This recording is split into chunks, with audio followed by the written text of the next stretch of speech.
Audio Jungle.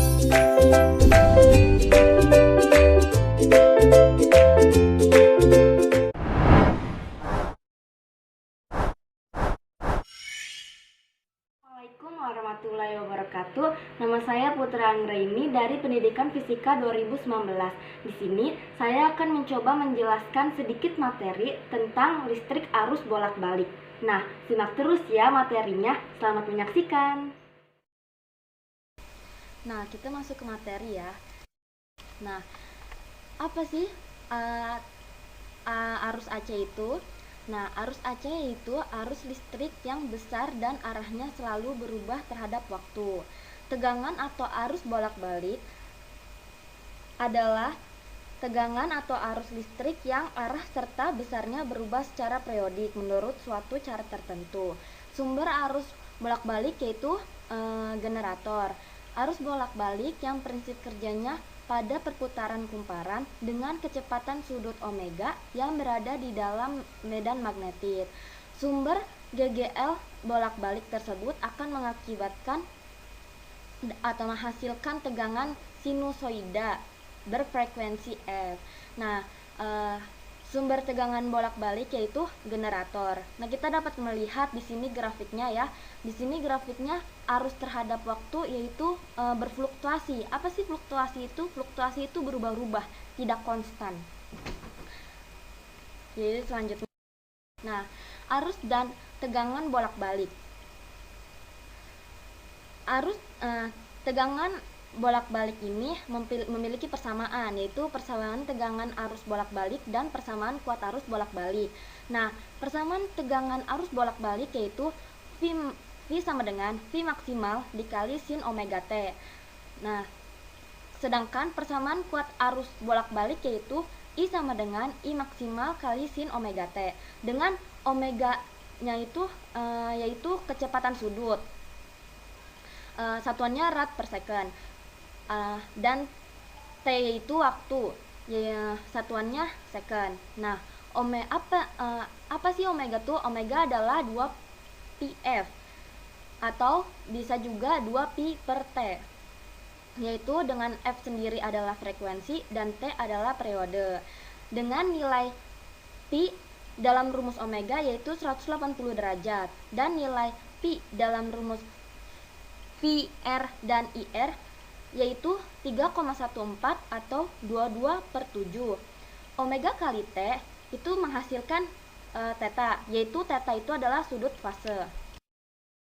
Selanjutnya nilai efektif tegangan dan arus bolak-balik. Nah, tegangan listrik arus bolak-balik dapat diukur dengan multimeter yang menunjukkan tegangan efektif. Nah, nilai arus atau tegangan bolak-balik yang dianggap setara dengan arus atau tegangan searah disebut nilai efektif arus atau tegangan bolak-balik. Dengan rumus tegangan efektif yaitu V maksimal per akar 2 atau sama dengan 0,707 V maksimal.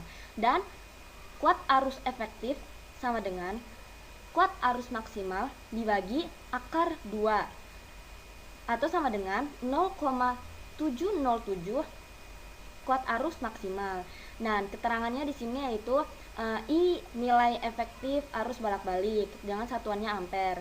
I maksimal juga arus maksimum dengan satuannya ampere.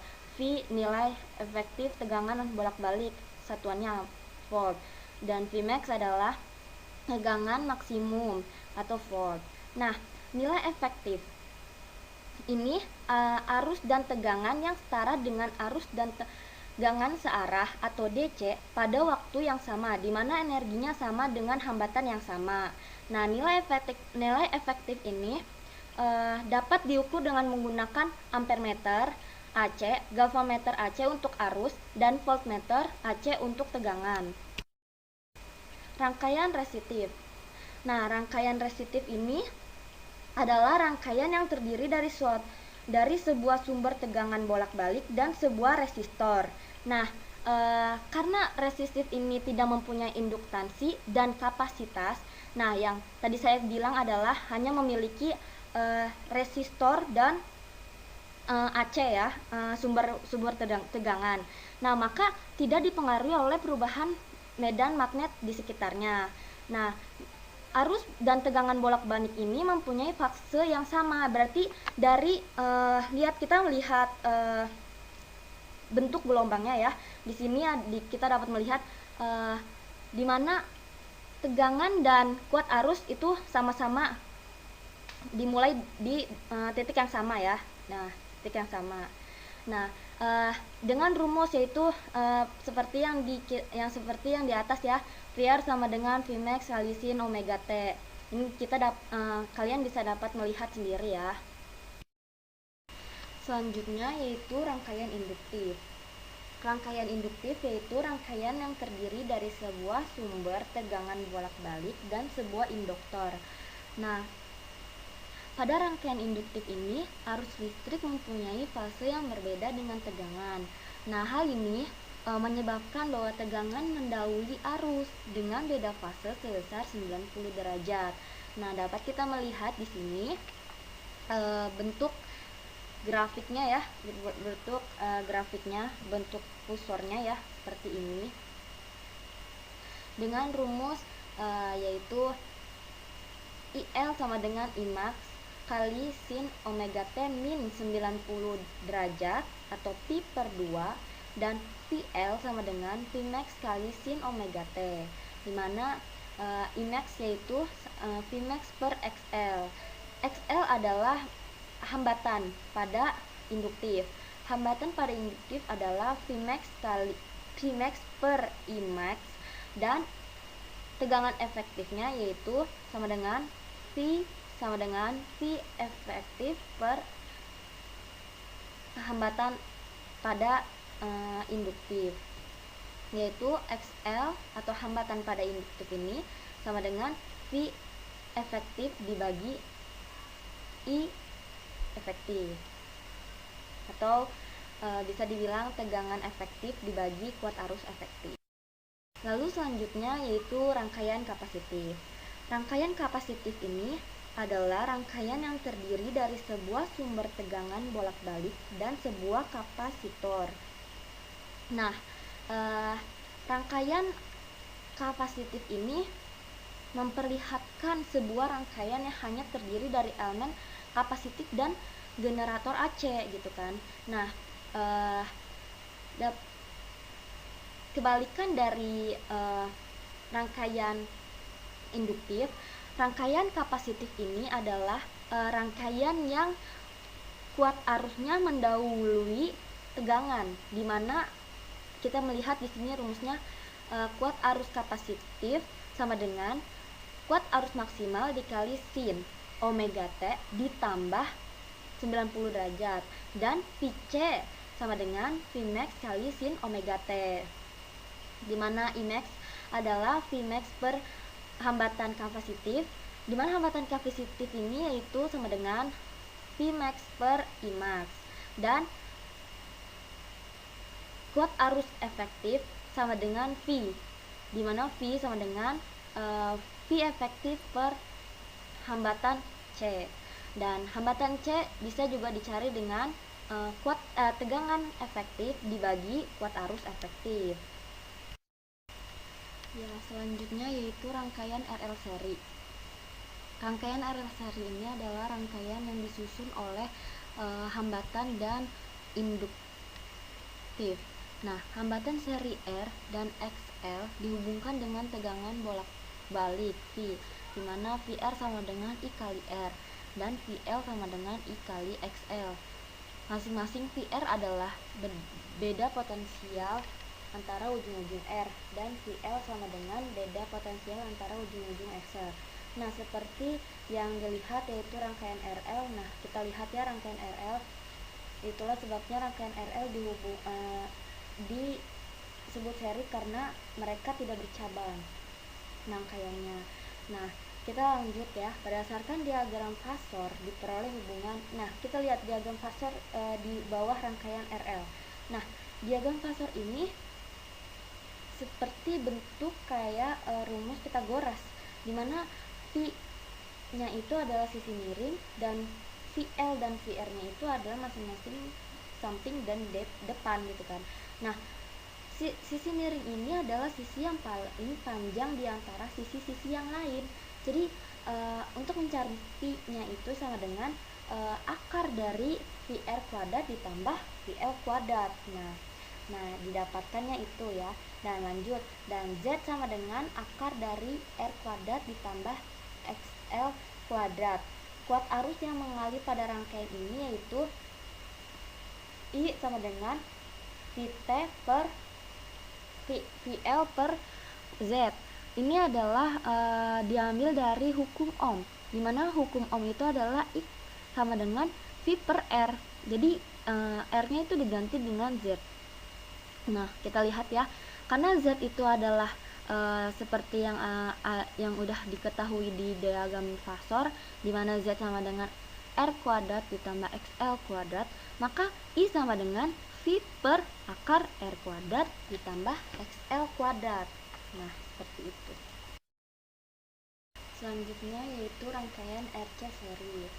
Hambatan seri dan RC dihubungkan dengan tegangan bolak-balik P, yaitu VR sama dengan I kali R dan VC sama dengan I kali XC, dimana masing-masing yaitu VR adalah beda potensial antara ujung-ujung R dan VC adalah beda potensial antara ujung-ujung XC. Nah, kita lihat di sini ya rangkaian RC-nya, yaitu sama seperti tadi, tapi bedanya ini R-nya dihubungkan oleh kapasitor bukan induktor, yang dihubungkan oleh tegangan. Nah, selanjutnya impedansi pada rangkaian RC seri dapat dicari dari diagram fasor, yaitu lihat kita di sini lihat diagram fasor ya, diagram fasor di sini RC seri, dimana Z kuadrat sama dengan R kuadrat ditambah X kuadrat, atau Z sama dengan R kuadrat akar dari R kuadrat ditambah XC kuadrat. Nah, pergeseran sudut fase antara tegangan dan arus yaitu rumusnya adalah theta sama dengan XC per R. Rangkaian seri RLC. Rangkaian seri RLC yaitu rangkaian yang terdiri atas hambatan, induktor, dan kapasitor yang dihubungkan secara seri dan kemudian dihubungkan dengan sumber tegangan AC. Nah, kita dapat melihat di sini ya. Ini ada selanjutnya resonansi. Resonansi yaitu rangkaian seri RLC banyak yang untuk membangkitkan getaran gelombang elektromagnetik. Pada rangkaian ini akan terjadi peristiwa resonansi pada rangkaian seri RLC terjadi saat harga VL sama dengan VC atau XL sama dengan XC, yaitu 3 kemungkinan yang akan terjadi pada rangkaian seri RLC. Nah, jadi intinya adalah resonansi ini akan terjadi ketika kapasitansi induktif sama dengan kapasitansi kapasitas, atau XL sama dengan XC, atau PL sama dengan VC gitu. Jika mereka berdua tidak terjadi, itu berarti bukan tidak mengalami sama, berarti itu tidak terjadi resonansi rangkaian RLC. Kita lihat di sini ya, jika XL lebih besar dari XC, nah maka pada keadaan tersebut rangkaiannya bersifat induktif. Nah, pada keadaan ini berlaku persamaan sebagai berikut. Nah, berarti ini kita lihat ya di sini. Nah, kita lihat di sini sudah jelas banget ya, Z sama dengan akar dari R kuadrat ditambah XL min XC kuadrat, seperti yang saya jelaskan tadi ya. Yang rangkaian induktif ya. Dan yang ini XL kurang dari XC, maka pada keadaan tersebut rangkaiannya bersifat kapasitif. Nah, kita lihat persamaan-persamaannya ya. Z sama dengan akar dari R kuadrat ditambah XC min XL kuadrat. Sebenarnya antara rangkaian bersifat induktif dan rangkaian yang bersifat kapasitif ini, kita lihat di sini, Z sama dengan akar dari R kuadrat ditambah XL min XC kuadrat. Nih, yang kapasitif Z sama dengan akar R kuadrat ditambah XC min XL kuadrat. Kita tinggal lihat perbedaannya saja ya. Oke, selanjutnya yaitu daya pada rangkaian arus bolak-balik. Pada rangkaian arus bolak-balik, dayanya dapat ditentukan dengan persamaan sebagai berikut. P sama dengan P nyata sama dengan kuot arus efektif kuadrat dikali hambatan. Selanjutnya yaitu contoh soalnya ya. Nah, kita lihat di sini contoh soalnya. Perhatikan gambar rangkaian listrik berikut. Nah, dengan kita lihat ya di sini rangkaiannya RLC seri. Nah, kita lihat jika tegangan maksimum sumber arus bolak-baliknya 200 volt, maka besar kuot arus maksimum yang mengalir pada rangkaian adalah, nah, diketahui dari data yaitu R-nya sama dengan 60 ohm, XL-nya sama dengan 120 ohm, XC-nya sama dengan 40 ohm, dan P maksimumnya sama dengan 200 ohm. Nah, yang ditanya kuot arus maksimum. Nah, langkah pertama yaitu temukan dulu impedansi rangkaiannya atau Z-nya. Nah, kita dapat cari Z itu sama dengan akar dari R kuadrat ditambah XL min XC kuadrat. Nah, Z sama dengan akar 60 kuadrat ditambah 120 min 40 kuadrat. Nah, berarti Z-nya dapat tuh 100. Selanjutnya kita nyari kuot arus maksimumnya dengan rumus IM sama dengan PM dibagi Z. Nah, IM itu sama dengan 200. Nah, Z-nya itu baru ketemu tadi 100. Berarti 200 dibagi 100 berarti 2 ampere. Nah, selanjutnya yaitu nomor 2. Sebuah kapasitor dirangkai pada sumber tegangan bolak-balik 250 volt yang berfrekuensi 50 Hz. Ternyata reaktansi kapasitifnya 5000 per pi ohm. Nah, berapa kapasitas dari kapasitor itu adalah, nah, kita lihat pembahasannya di sini. Diketahui V sama dengan 250 volt dan F sama dengan 50 Hz. XC sama dengan 5000 per pi ohm. Nah, yang ditanya adalah kapasitornya. Nah, ini adalah rumusnya, dimana XC sama dengan 1 per omega kali C, dimana C itu sama dengan 1 per omega dikali XC. Nah, omega itu kan rumusnya 2pi per F atau 2pi per T. Karena di sini yang diketahuinya adalah frekuensi, maka dipakainya adalah 2pi F. Nah, kita substitusi. Berarti 1 per 2pi F kali XC. Nah, berarti 1 per 2pi kali 50 kali 5000 per pi. Pi-nya coret. Berarti hasilnya 1 per 500.000. Berarti jawabannya adalah 2 kali 10 pangkat min 6 Faraday, atau bisa dibilang dia sama dengan 2 mikrofaraday. Soal yang ketiga. Resistor R, kapasitor C, dan induktor L dirangkai seri dan dihubungkan dengan sumber tegangan bolak-balik atau AC dengan voltase maksimum sebesar 26 akar 2 volt dan kecepatan sudutnya 200 rad per second seperti gambar. Nah, kita lihat ya.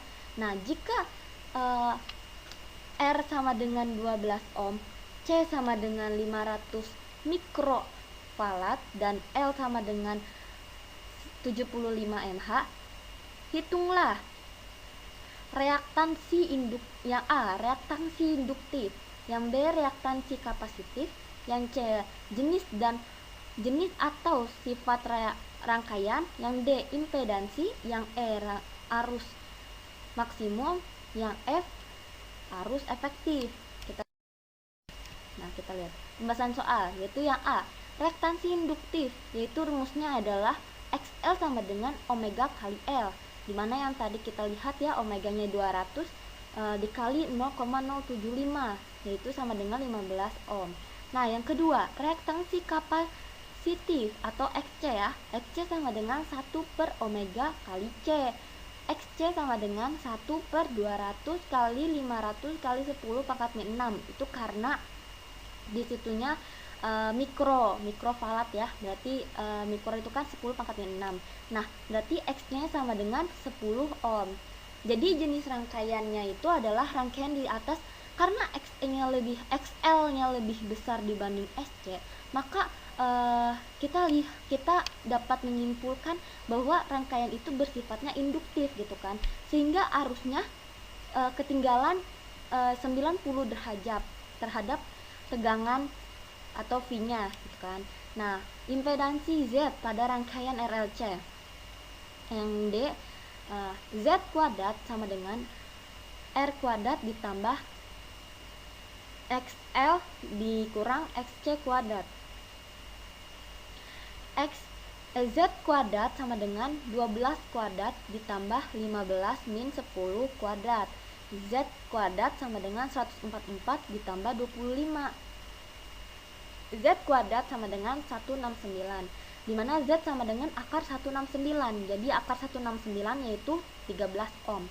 Nah, kita dari Z tersebut kita dapat mencari arus maksimum, dimana I sama dengan V per Z. I sama dengan 26 akar 2, yang tadi kita lihat ya, yang diketahuinya ada V yaitu 26 akar 2 dibagi Z yang baru ketemu tadi 13 ohm. Nah, I berarti sama dengan 2 akar 2 ampere, karena 26 bagi 13 yaitu 2 ya. Nah yang terakhir adalah PF atau F ya, arus efektif. Berarti I efektif itu rumusnya adalah I max dibagi akar 2, dimana I efektifnya itu sama dengan I max nya yang tadi kita ketemu adalah 2 akar 2 dibagi akar 2, berarti tinggal coret-coret ya, tinggal 2 dibagi 2 akar 2 dibagi 2 akar 2 itu ya tinggal coret-coret akar 2 nya yaitu 2 ampere. Sekian video yang dapat saya sampaikan mengenai listrik arus bolak-balik ini. Semoga bermanfaat dan terima kasih telah menyaksikan video ini. Wassalamualaikum warahmatullahi wabarakatuh.